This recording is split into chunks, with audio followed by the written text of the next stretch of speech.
अस्सलाम वालेकुम, welcome back. I am Hussain Sajid और हम डिस्कस करने जा रहे हैं IT 201 ऑब्जेक्ट ओरिएंटेड प्रोग्रामिंग। इसके कुछ इम्पोर्टेंट शॉर्ट क्वेश्चंस हैं जो कि पिछले 10 साल के पास्ट पेपर्स के अंदर पूछे गए हैं। तो वो मैंने इकट्ठे किए हैं पास्ट पेपर से। तो उनको अभी हम डिस्कस करते हैं, वन बाय वन आए स्टार्ट करते हैं।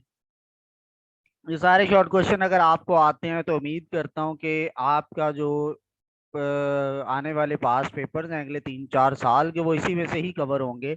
मुझे तो यही लगता है, बाकी अल्लाह बेहतर जानता है। सो अच्छे की उम्मीद रखनी चाहिए। स्टार्ट करते हैं जी। पहला क्वेश्चन है कि ऑब्जेक्ट ओरिएंटेड प्रोग्रामिंग क्या होती है।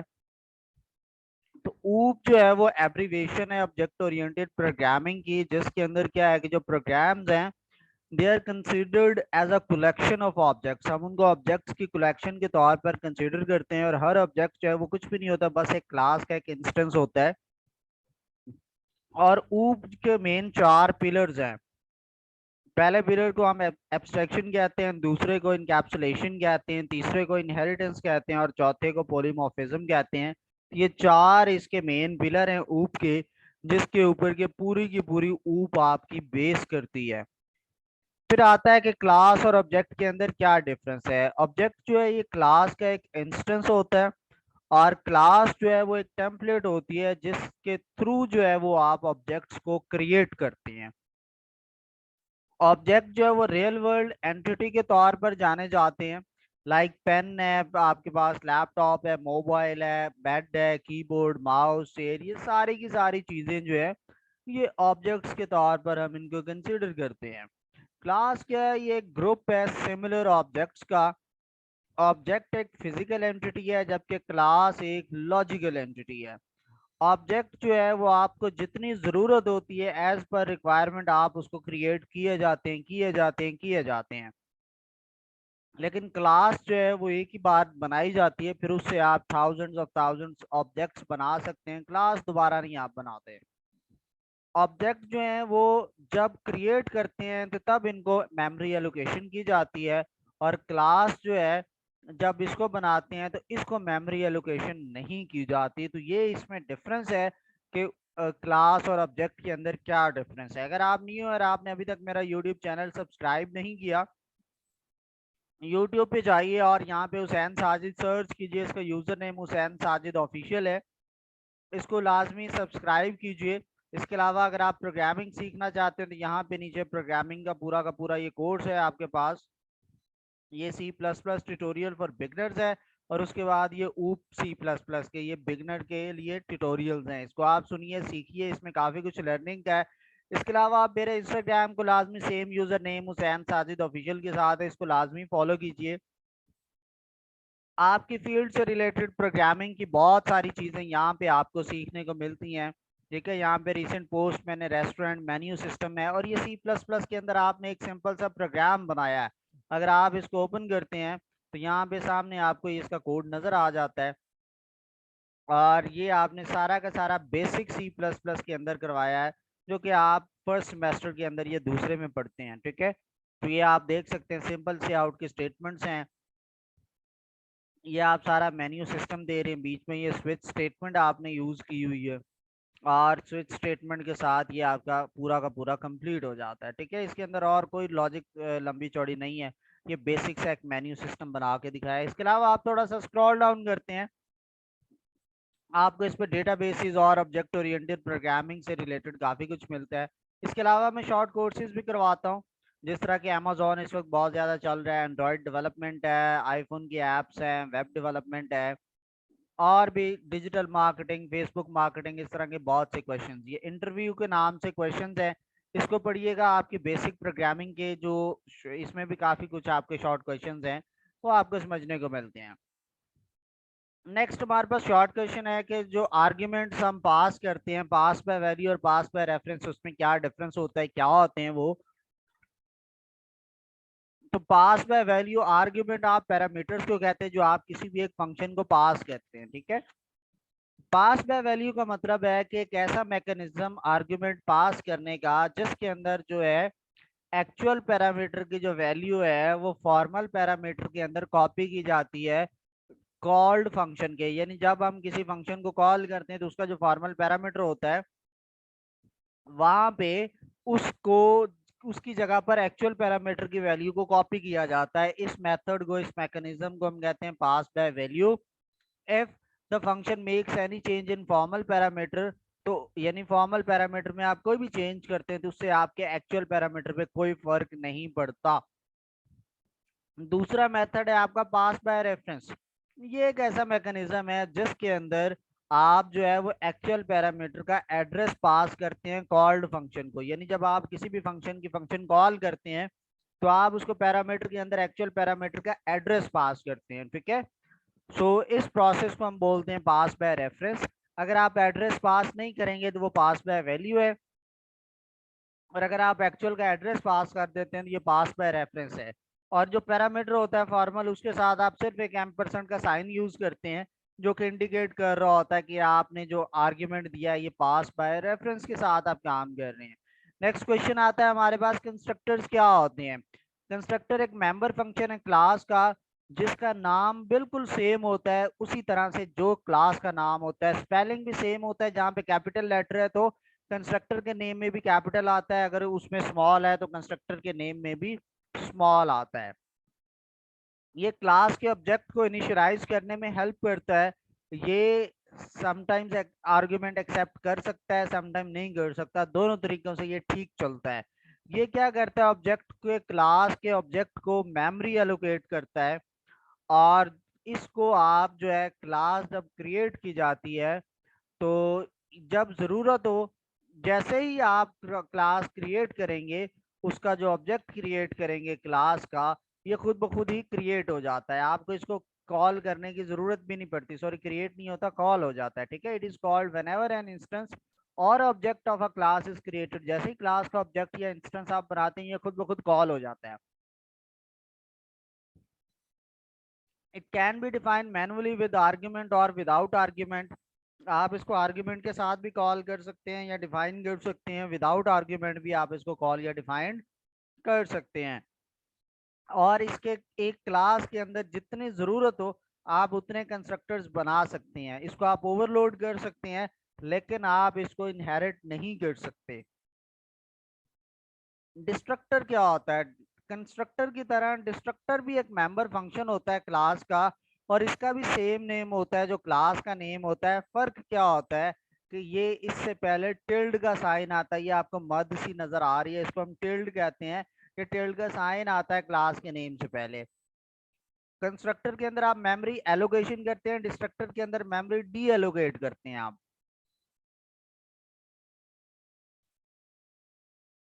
और जब आपको किसी भी ऑब्जेक्ट को डिलीट करना हो, फ्री करना हो, तो हम उसका डिस्ट्रक्टर कॉल कर लेते हैं। इट इज, और क्लास के अंदर जो होता है एक सिंगल डिस्ट्रक्टर होता है और इसका कोई पैरामीटर नहीं होता और इसको आप ओवरलोड भी नहीं कर सकते। कंस्ट्रक्टर आप जितने चाहे बना ले, डिस्ट्रक्टर एक ही होगा। कंस्ट्रक्टर को आप ओवरलोड कर सकते हैं, डिस्ट्रक्टर को ओवरलोड नहीं कर सकते। डिस्ट्रक्टर के अंदर कोई पैरामीटर नहीं होता।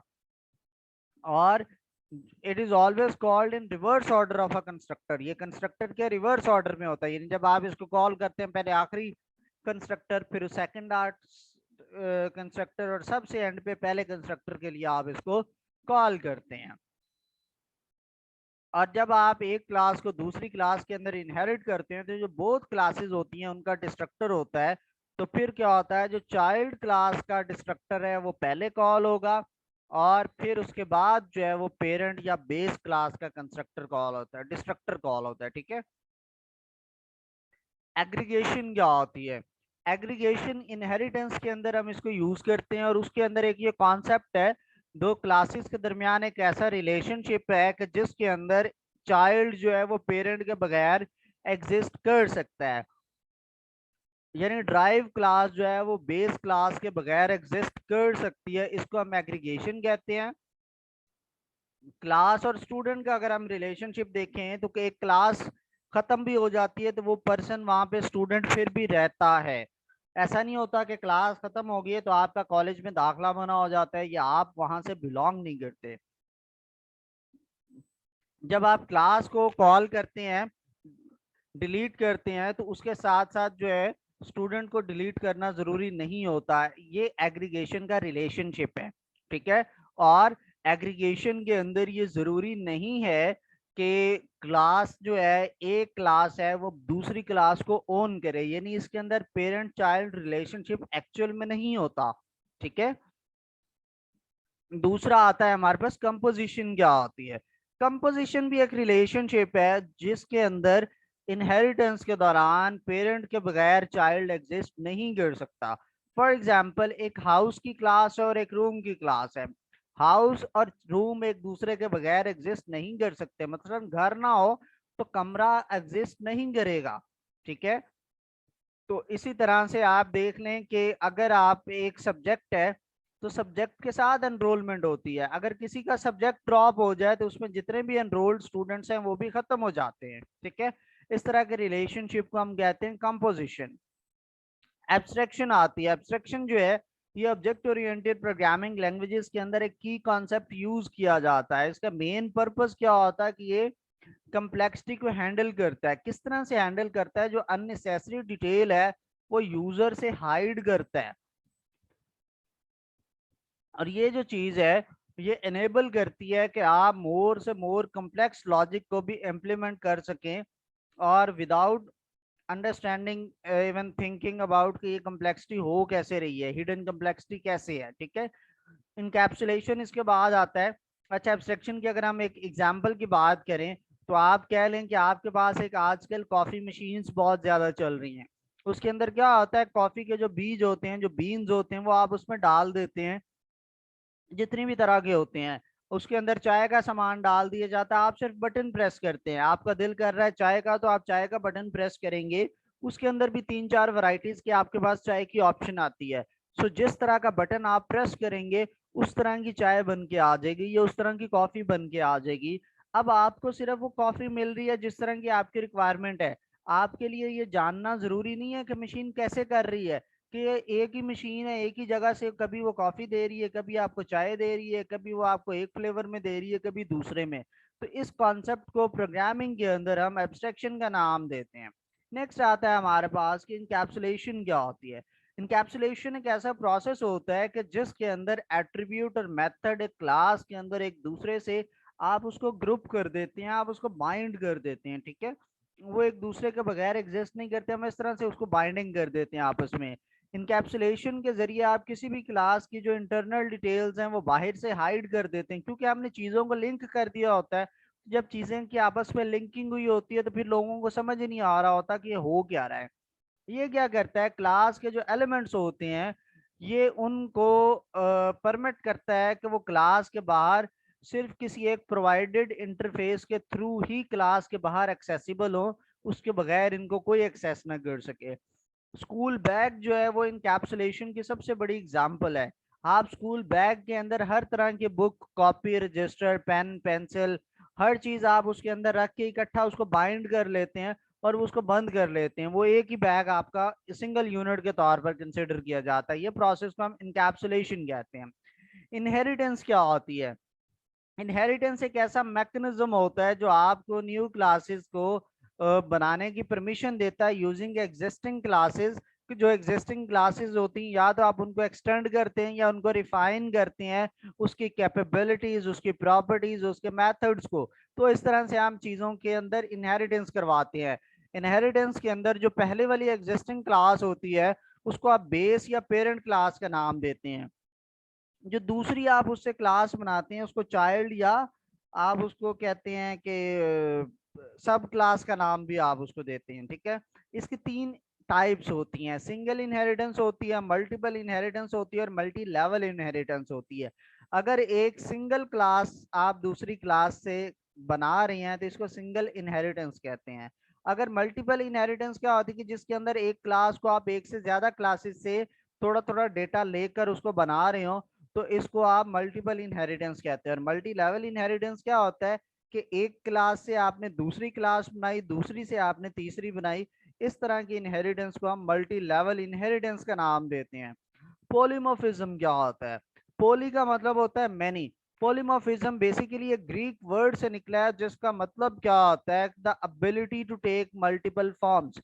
एक ऐसी एबिलिटी जिसके अंदर आप एक से ज्यादा फॉर्म्स के अंदर कन्वर्ट हो सकते हैं सेम चीज, इसको हम पॉलीमॉर्फिज्म कहते हैं।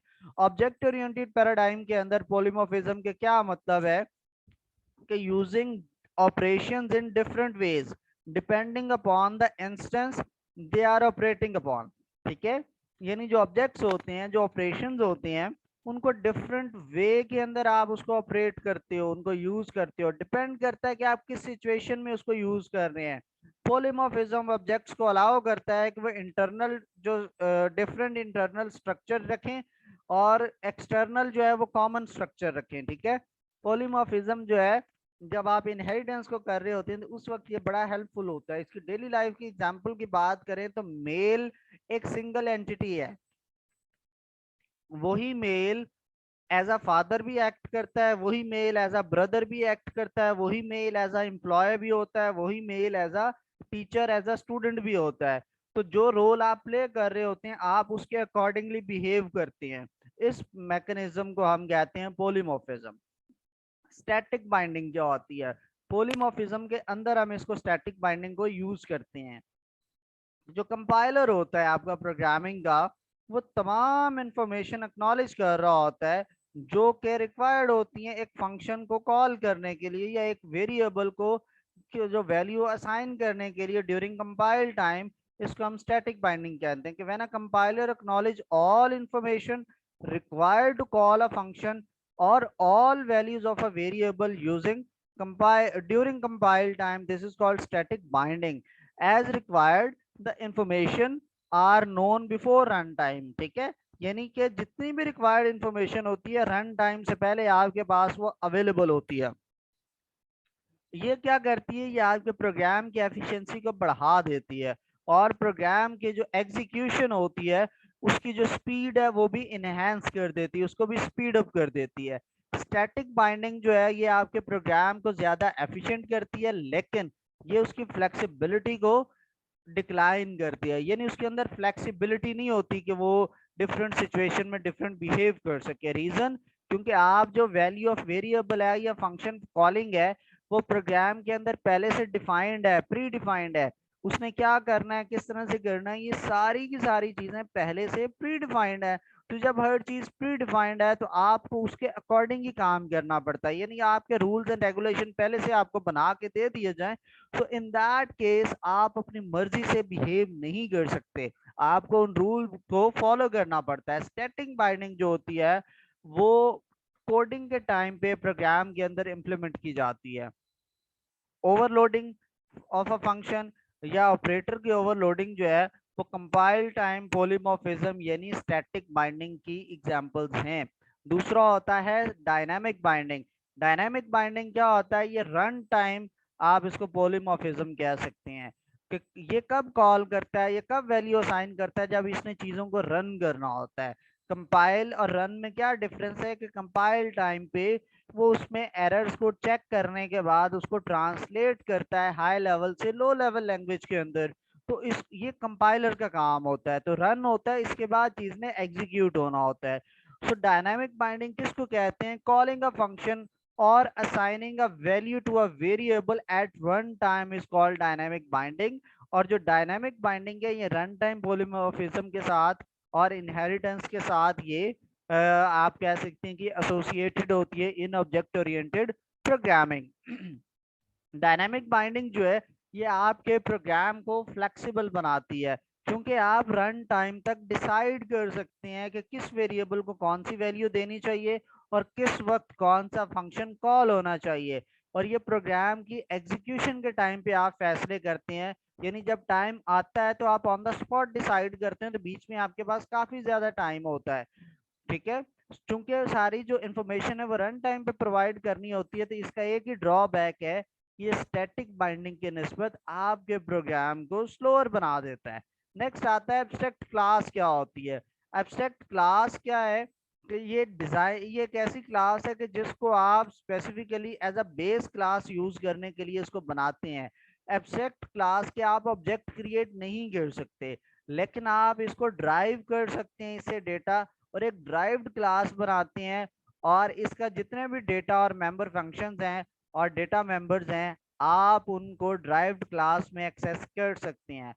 ठीक है, इसके अंदर एक चीज कंपलसरी है कि हर एब्स्ट्रैक्ट क्लास के अंदर एटलीस्ट एक प्योर वर्चुअल फंक्शन मौजूद होता है।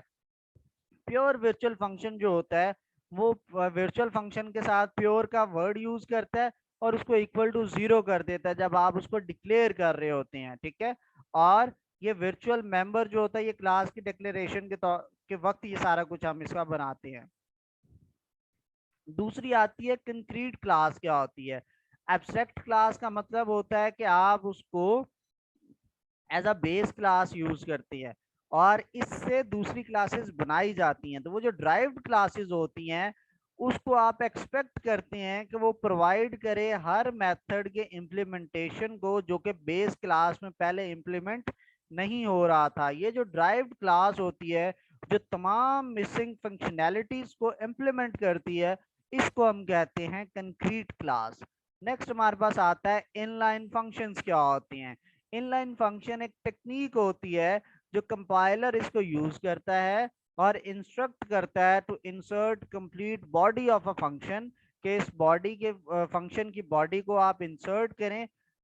कब इंसर्ट करें? Wherever that function is used at a program source code, यानी आपके प्रोग्राम के सोर्स कोड में जहां पर आपने इसको जो होता है फंक्शन को आपने प्लेस किया होता है, ये उस वक्त वहां पे इसकी बॉडी को आपको जो है वो इंसर्ट करने की इंस्ट्रक्शंस देती है।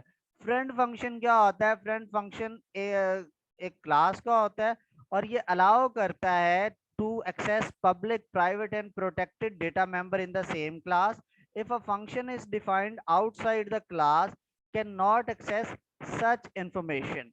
ठीक है, आप इस इंफॉर्मेशन को एक्सेस पे नहीं कर सकते। Friend can be declared anywhere in the class, यानी नॉर्मली आप क्या करते हैं कि फंक्शन जो क्लास के बाहर डिफाइन होता है वो क्लास की इंफॉर्मेशन को एक्सेस नहीं कर सकता, लेकिन जो फ्रेंड फंक्शन होता है ये क्लास के अंदर कहीं भी आप बना सकते हैं और ये एक्सेस कंट्रोल को इफेक्ट नहीं करता। लाइक पब्लिक प्राइवेट प्रोटेक्टेड का इस पे फर्क नहीं पड़ता। जिस तरह से हमारे जो दोस्त अहबाब होते हैं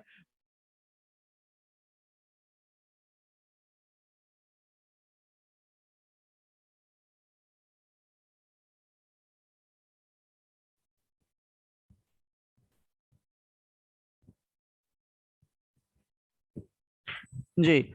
नेक्स्ट आता है कि ओवरलोडेड एंड ओवररिडन फंक्शंस क्या होते हैं।